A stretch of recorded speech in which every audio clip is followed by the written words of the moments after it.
محمد سروری هر دو جهان است، محمد درد عالم کامران است. محمد سروری هر دو جهان است، محمد درد عالم کامران است.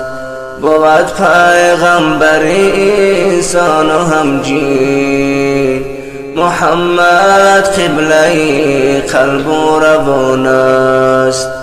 بود پیغمبر انسان و همجین، محمد قبله قلب و روان است.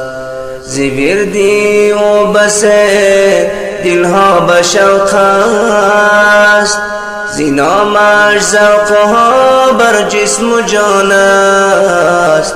گهی اسرا زمین و بحر و بردی، و معراج عرش علا شاشان است.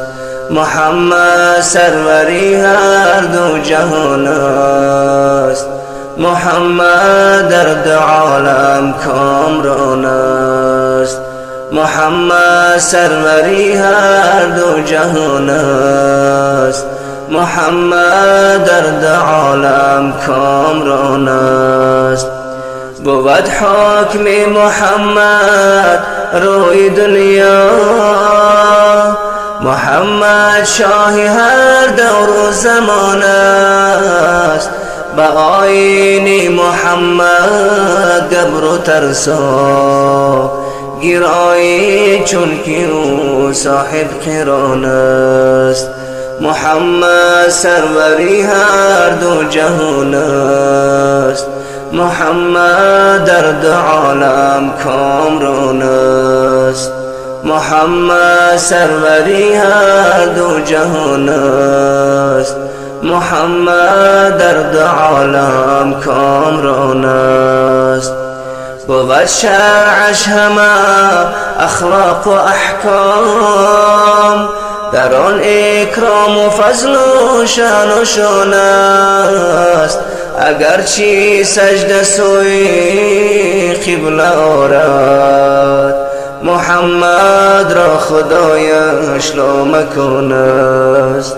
محمد سروری هر دو جهان است، محمد درد عالم کامران است.